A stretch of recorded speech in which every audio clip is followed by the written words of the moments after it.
Good morning, everyone. And today we'll talk about earthquake. To be more specific, we will talk about a more in-depth look at the Noto earthquake.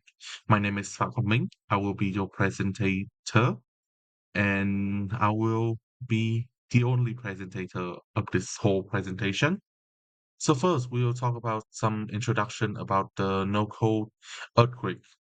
The earthquake was in 2024 at January 1st, and this was a surprise to everyone. I really want to start off with a personal story. I was in Japan when this was happened, even though I was 100 kilometers away from the earthquake. I still felt the floor roll beneath me. It wasn't a subtle vibration. This was a heavy and sickening rumble. You can feel it. You can like all of the all of the furniture kind of fall down and stuff. And standing there, gripping the table while the room swayed, I realized the ground that I stood on was reacting violently snap in the crush far away. The earth it is far more connected than we realize. So now we'll talk about a more in-depth part in geology and what caused an earthquake. So imagine bending a wooden stick. It holds its tension until it snaps.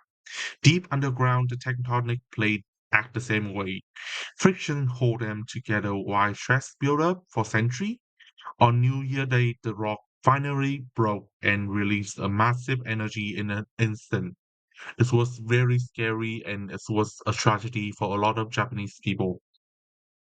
And not to mention, the energy didn't travel randomly. It's arrived in waves. First, it's the P wave, compressed the ground like a slinky. The next one is S wave, shaking the ground side to side.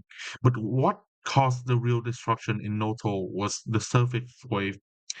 This roll along the crush like ocean swell, twisting building until they snap.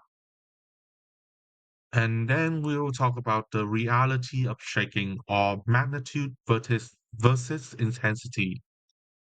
There's a difference between the number on the news that and what we feel.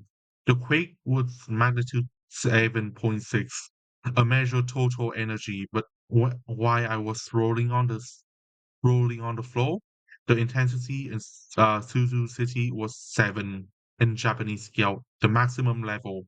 It is so violent, so extreme that standing is impossible, and gravity seemed to lose its grip.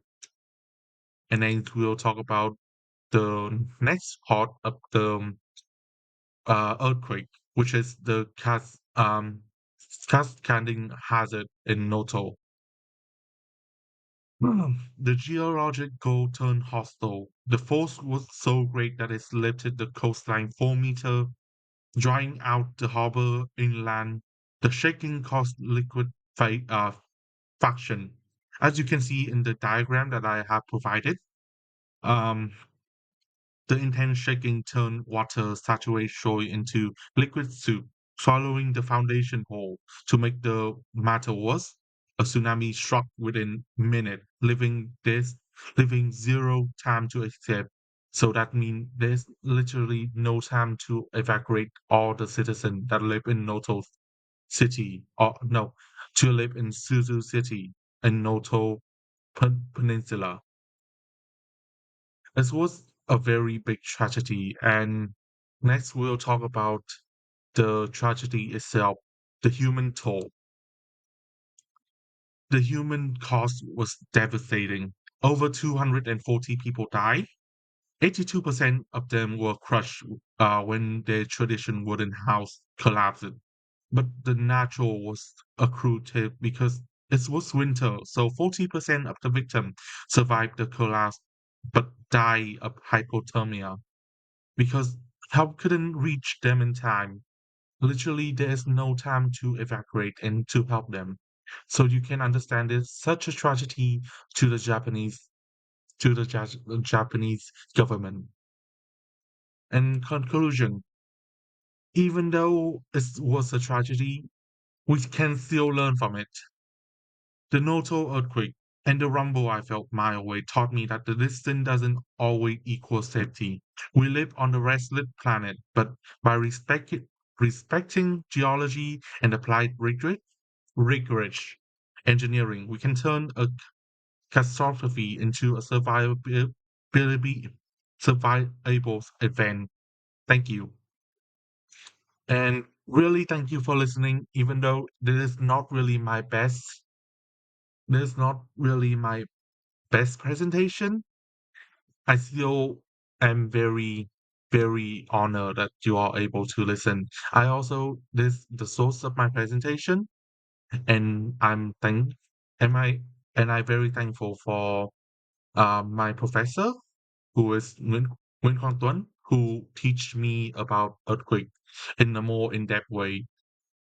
Thank you and goodbye.